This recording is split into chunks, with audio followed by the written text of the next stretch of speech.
This week in the Imperial Valley, a swarm of earthquakes hits Brawley.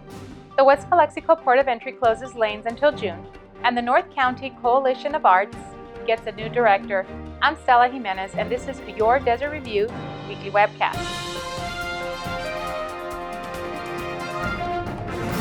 On New Year's Eve, Brawley experienced what seemed like a perfect storm of earthquakes, thunder, fireworks, and gunshots. By far, the swarm of earthquakes were the most notable, with over 250 tremors recorded between December 31st and January 2nd, most of which were located directly under Brawley.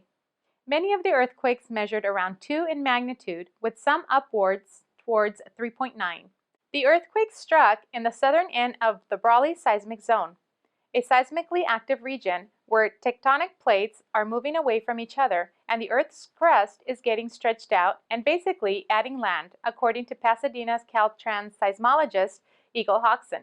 Hodgson was closely monitoring the swarm that began Saturday, as there was a chance that an earthquake of magnitude 5 or larger could be triggered. Brawley Mayor Sam Couchman commented on the quake, saying, "The smaller earthquakes make us nervous, but they don't do much damage. Residents have reported a few broken items, but nothing major. Instead, he brought attention to the amount of illegal fireworks and gunfire in the city. Here in Brawley, we have come to accept a certain amount of fireworks on certain holidays, that being the 4th of July and New Year's Eve. However, I'm becoming very concerned about the amount of illegal fireworks and gunfire that we have in the city and the amount of times they go off, which seems like every evening. There is always the possibility of an injury from the gunfire as well as property damage from the illegal fireworks, like fire. For those crossing the border into Mexicali, be prepared for even longer wait times starting Monday.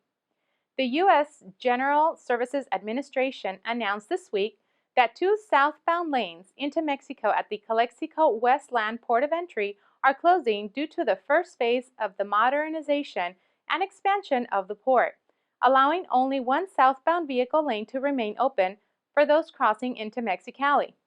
The road closure will stay in effect for the next 6 months to allow GSA to complete essential work currently in progress. Travelers who wish to avoid potential southbound delays during peak hours associated with this road work can elect to use the east port of entry as an alternate route via Highway 7. Once complete, the project will provide the port with additional operational space, reduce the port's carbon footprint, and provide a safer environment for port employees and visitors. The existing port of entry is the 3rd busiest land port in California and processes about 15,000 to 20,000 northbound vehicles and 20,000 northbound pedestrians daily. With the new year comes new changes, and the North County Coalition for the Arts has a new executive director, Rudy Robles of Brawley, who has been involved in the theater for 12 years. Robles has performed in theatrical productions, designed sets, as well as produced various plays. He first became involved with NOCA in 2011. The same year, he began working with the Mostly Theater Company in El Centro, where he currently serves as board member. According to Robles, NOCA has quite a year in store with the upcoming Beauty and the Beast play in May, with audition being held this week.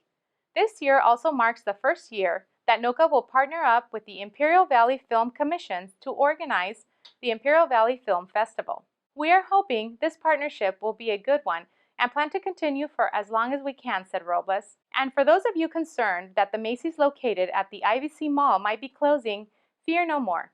The Macy's announced Wednesday the list of stores to close across the country as part of a company-wide cost-cutting maneuver, but its one store in Imperial County was among those spared.